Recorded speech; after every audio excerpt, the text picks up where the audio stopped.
राजकीय घडामोडी, सामाजिक विश्लेषण, कृषी विभाग, कला व मनोरंजन विश्व आणि क्रीडा क्षेत्रातील बातम्यांचे ताजे व अचूक अपडेट्स महाराष्ट्र शाही न्यूज मराठी. बातमी मागची बातमी, शोध सत्याचा. प्रिय ग्राहकांनो, आपल्या सेवेत सदैव तत्पर आहे फापाळे इन्शुरन्स अँड सर्व्हिस. जीवनभराची साथ, जीवनानंतरही मदतीचा हात. इथे सर्व कंपन्यांचे मेडिक्लेम सर्व्हिस, वाहनांचे insurance, fire insurance, property, shop, housing society, बिल्डिंगचे insurance, LIC, mutual fund, pension plus, child education plans, tax saving plan, आरोग्य विमा, अपघात विमा असे सर्व प्रकारचे इन्शुरन्स आणि प्लॅन्स एकाच ठिकाणी. ना नफा ना तोटा या तत्वावर कामे करून सर्व्हिस दिली जाईल. तर मग आजच संपर्क साधा फापाळे इन्शुरन्स अँड सर्व्हिस. आमचा पत्ता पुणे नाशिक राष्ट्रीय महामार्ग, बोटा bypass road, Shri Chhatrapati Shivaji Maharaj market, बोटा, तालुका संगमनेर. संपर्कासाठी प्रोप्रायटर सचिन फापाळे. संपर्क क्रमांक 95 27 44 09 46 आणि 95 27 44 09 64. ठिकाणी आज याच ठिकाणी आपल्या सर्व शेतकऱ्यांचा, बंधूंचा आणि सर्व आदिवासी क्रांतिकारांचा, सर्व लोकांचा आज हा MSC मोर्चा चालू आहे. आणि आपण गाणे साहेबांच्या माध्यमातून MSCला आपण निवेदन दिलेलं आहे. एक महत्वाचा मुद्दा असा वाटतो का ह्या आदिवासी भागामध्ये जंगलात राहणारा माणूस आणि त्या माणसाला जर लाईटच नाही, गायी पाजायच्या असतील, म्हैशी पाजायच्या असतील, अशी अवस्था जर ह्या भागामध्ये आहे. गाई म्हशी पाळतात लोक आणि गायी पाजताना लाईट नाही. उद्या आपल्या मंडळीला स्वयंपाक करायचा आहे. मला वाटतं काल परवा लाईट नव्हती तर माझ्या सुनेनं तेव्हा भाकर टाकायची भानवजूच टाकली. हा ज्वलंत उदाहरण आहे, ज्वलंत खरी गोष्ट आहे. तुम्हाला वाटत आलं तुम्ही हसता बुवा, पण खरी गोष्ट आहे. जर दिसतच नाही तर काय करणार. या अशी परिस्थिती झालेली आहे. आपला मुलगा शाळेतून आला, मुली शाळेतून त्याला अभ्यास करायला पाहिजे, अभ्यास झाला पाहिजे, पण लाईट जर नाही. आणि ह्या ठिकाणी पॉवर हाऊस तयार होतो आदिवासी भागामध्ये, ही लाईट निर्माण होती आणि ह्या लाईटीचा वापर बाहेर जातो आणि ह्याच ठिकाणी पॉवर हाऊस तयार होतो. आपल्याच लोकांना लाईट, हा अन्याय आहे. मग जिथे लाईट तयार होते तिथे लाईट द्यायला नको आहे का? तिथे लाईट कायमस्वरूपी नको आहे का? दिवसा लाईट दिली पाहिजे. दिवसा लाईट दिल्याशिवाय शेतकऱ्याला जमणार नाही. अशा पद्धतीने कायमस्वरूपी दिवसा लाईट मिळाली पाहिजे.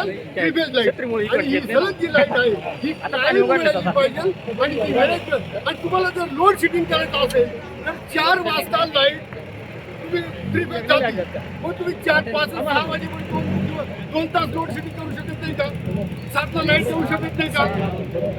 हा, तुम्ही 6ला बंद करता, 10ला देता, म्हणजे पाहुणा आला तर जेवायचं असं कसं करायचं? अशी अवस्था या परिसरात आहे. तेव्हा मी ह्या MSCच्या अधिकाऱ्यांचा धिक्कार करतो. या लोकांनी लोड शेडिंग बंद करावा.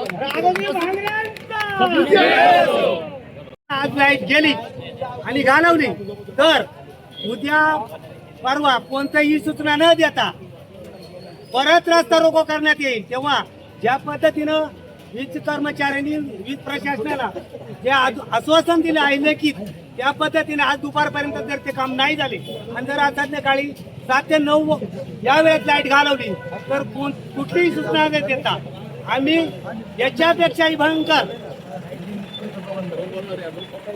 रस्ता रोको करू. मग त्याची जबाबदारी सर्व ती त्या वीज प्रशासनावर राहील आणि इतर प्रशासनावर राहील. बरोबर बोलून मी थांबतो. जय आदिवासी.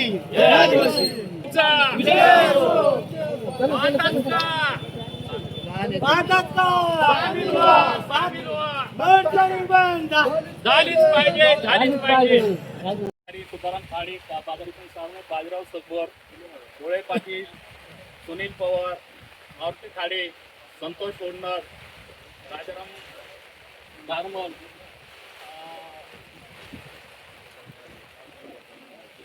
सोनाजी झोले आणि याचबरोबर आपले सर्वच ग्रामस्थ विभागातील शेतकरी यांनी त्या कॅफेत मांडली. काय गेल्या 4-6 महिन्यापासून लोड शेडिंग आपल्या भागात चालू आहे.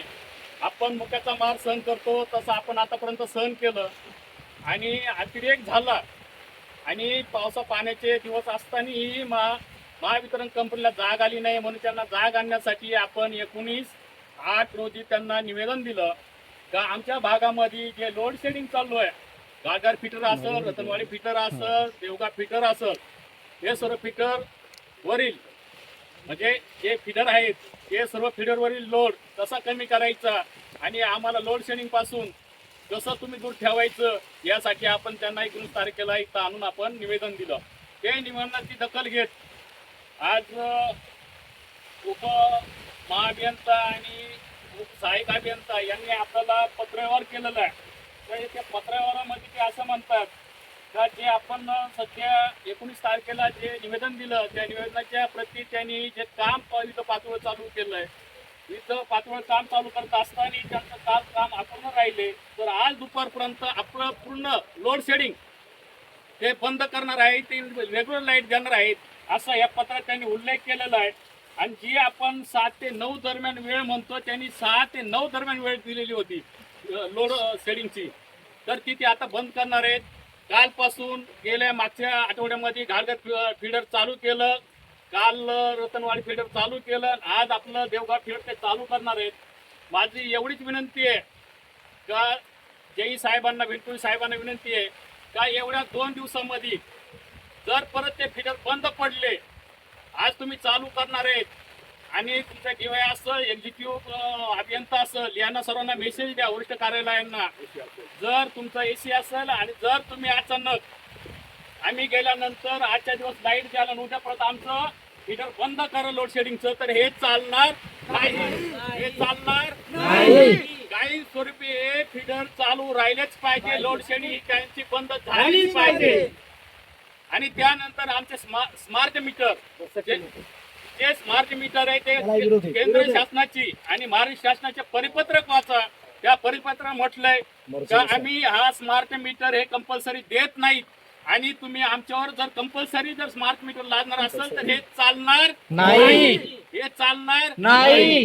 यासाठी आमची एकच मागणी, स्मार्ट मीटर हे बंद झालेच पाहिजे, लोड शेडिंग ही बंद झालीच पाहिजे. हे आमच्या निवेदनामध्ये जेव्हा आम्ही अटी घातल्या का शेतकरी हा आमचा संध्याकाळी दमून भागून शेतीचे काम करत असताना शेतीतून घरी येतो, घरी आल्यानंतर अंधारात तर पडतो आणि मुलाबाळांची कुठं भेट व्हायची ती होत नाही.